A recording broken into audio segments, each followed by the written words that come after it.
Hi, நான் உங்க சரவணன். இது லா ஆஃப் அட்ராக்ஷன் சீரியஸ் 7. இதுல ஒரு சூப்பரான டாபிக் சொல்லியிருக்காங்க. நம்மளுடைய உடலும் மனதும் அப்படின்னு சொல்லிட்டு இதுல ஒரு டாபிக் இருக்கு.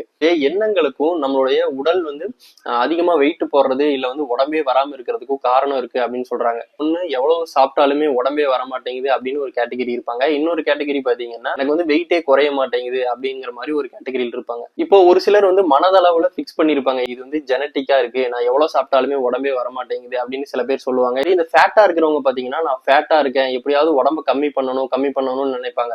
அப்போ ஆட்டோமேட்டிக்கா அவங்க என்ன திங்க் பண்றாங்க அப்படின்னா, நான் ஃபேட்டா இருக்கேன் அப்படின்னு ஆழ் மனதுல அவங்க திங்க் பண்ணிடுறாங்க.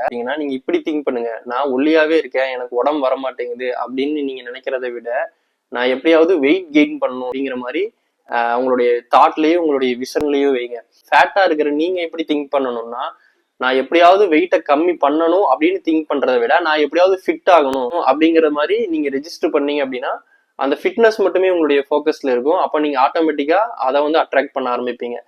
இதை ஃபுட் ரிலேட்டடா கனெக்ட் பண்ணாதீங்க. நீங்க மனதளவுல நினைக்கிறதுனால அந்த மாதிரியான உணவுகளை மட்டுமே கவர்ந்தெழுப்பீங்க, நீங்க அதை மட்டுமே விரும்பி சாப்பிடுவீங்கிற மாதிரி சொல்றாங்க. அப்போ நம்மளுடைய உணவுக்கும் மனதுக்கும் சம்பந்தம் இருக்குதான்னு கேட்டா கண்டிப்பா இருக்குது. ஏன்னா நம்ம எதை விரும்புறோமோ அந்த மாதிரியான உணவுகளை தான் நம்ம அதிகமா சாப்பிடுவோம். இந்த விஷயம் உங்களுக்கு பிடிச்சிருந்துச்சுன்னா நம்ம பேஜை சப்ஸ்கிரைப் பண்ணுங்க, சப்போர்ட் பண்ணுங்க, ஃபாலோ பண்ணுங்க.